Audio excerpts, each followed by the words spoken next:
When Randy Chapman received a job transfer in 1992 and moved his family to Colorado Springs, Colorado, he and his wife, Jonna, were excited about the opportunities and challenges their new surroundings would bring. But they weren't prepared for what happened on the evening of November 4th, just 6 days after moving into their new home.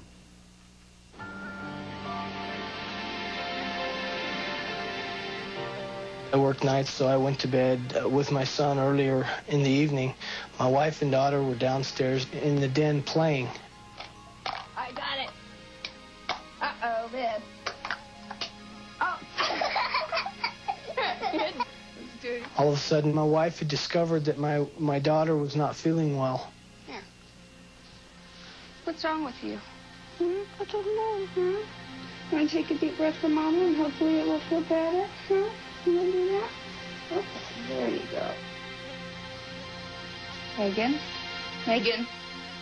Megan, look at Mommy. Megan, talk to Mommy. Randy! Fire department. What's the problem there? I have a little girl who just turned 2. I just was feeling her forehead, and she was feeling like she had a temperature. My son had also had the flu, so I thought maybe she was coming down with something. I gave her 2 of Children's Tylenol, and she's like she's still asleep. Ma'am, we have help on the way. What is your name? Jonna? Colorado Springs dispatcher Marion Druckenmiller took the call. Yes, I do. Okay, what I want you to do is take all her clothes off right now. The woman was real upset, and she was telling me that her baby was convulsing and that she was real red. It's like we can't wake her up. It's like Okay. almost... She's still breathing? Yes, she is. I thought that the baby had a high fever and that she needed to cool it off. Ma'am, like I said, we have someone on the way. I know it's scary, but you need to try and remain calm. This is going to help your little girl. Jonna, what else I want you to do is to get a cool rag, a damp rag, and just kind of cool her face off. Okay. And, that's what I want you to do right now. Can you do that? The whole time we're doing this, she's still very much lifeless, no response. I'm going to update my paramedics that are responding out there, okay? And they're going to be there just as soon as possible, but I want you to stay on the line, okay? Hold on. I had no idea what had happened because she's been healthy since the day she was born, and all of a sudden now she's laying here lifeless in my arms, and I just wanted her back. I didn't want to lose her. Okay, John, I'm back with you. How is she doing? This is Randy. Okay, Husband. all right, Randy. They're out front right now. I'm going to go ahead and let you go, and they're going to take real good care of her, okay? Okay. All right, bye-bye. The Colorado Springs Fire Department was the first to arrive on the scene, including firefighter EMT Bud Widmar. Fire department. Nobody would answer the door. Fire department. See anybody? And we couldn't hear anybody inside, and we beat on the door, told them it was fire department. Fire department. And the longer we waited, the more we were getting concerned that something wasn't right. Just about time we were getting ready to force entry, the dad came in the door with a girl in his hand.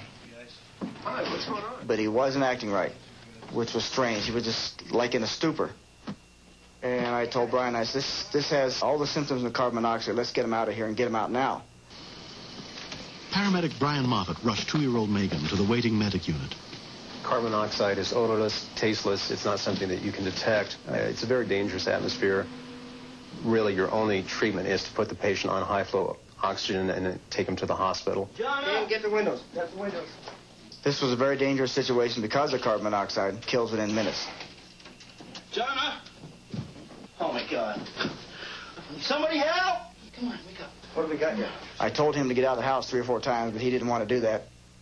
And then my concern went to the 7-year-old boy.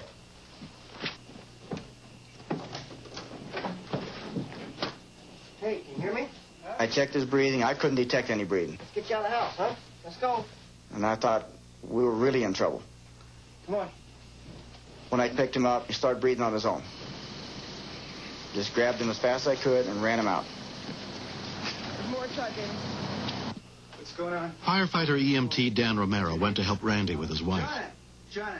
She was totally incoherent. Her pulse was rapid. I need to get her out of here.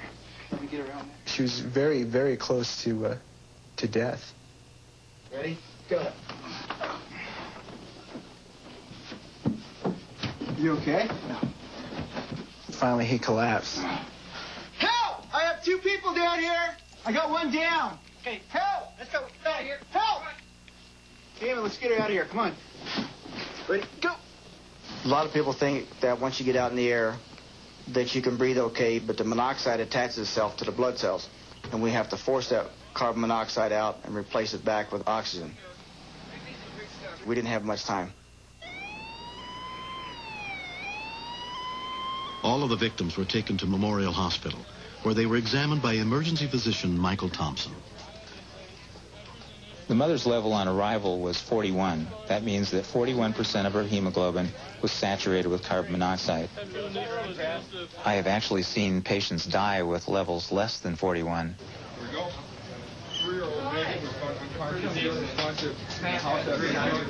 The father and son were essentially asymptomatic on arrival, even though they had significantly high carbon monoxide levels. The doctors explained to me that my wife had had the most carbon monoxide in her system, and so then my fears had switched from my daughter to my wife, and I was very much afraid for her life. Due to the severity of poisoning of the mother and little Megan, we sent them to the hyperbaric oxygen chamber.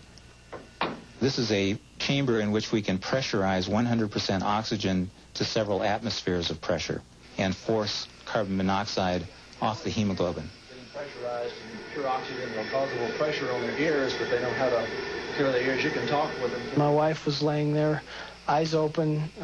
She touched the glass, and at that point I felt like she looks bad, but she's going to be fine. While inside the hyperbaric chamber, they were treated by Dr. Nathan Brightwell. People should be aware that carbon monoxide poisoning in its early stages can be very similar to flu-like illnesses. The Chapmans are very lucky in that Mrs. Chapman recognized there was something wrong with her daughter Megan and called the paramedics. The mother and daughter were literally minutes away from death at the time they were rescued by the paramedics. And the father and son would have followed soon thereafter. Jonna Chapman and her daughter Megan were released from the hospital the next day without any lasting side effects.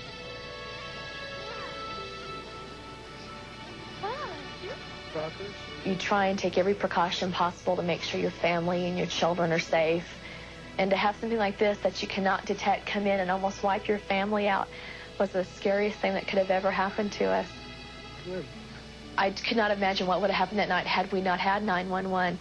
So I always knew how important it was, but now they're a lifesaver.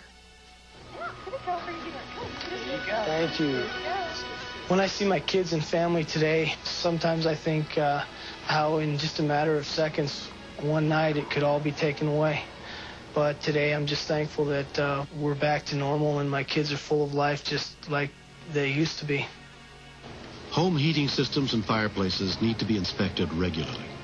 The poisoning occurred because the Chapman's furnace wasn't properly vented. We've had a fresh air return put into the furnace room. We've kept the window cracked like we were told by the fire department. And we've purchased carbon monoxide monitors. It was really scary because when I woke up in the ambulance, I thought my sister was going to die. I would have missed having a little sister because I love her more than anything. Recently, the Chapman family met the rescuers who helped save their lives that winter night. It was really neat feeling to be able to hold the little girl Megan and to be able to look at her and know that she was not going to suffer any ill effects from this, and that she was going to be able to go on to lead a fulfilled life.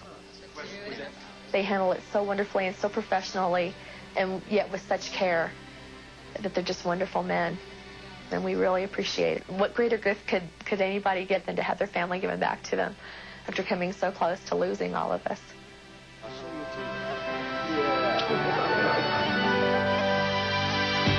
Next. She was well beyond the golden hour, so we knew we were fighting time.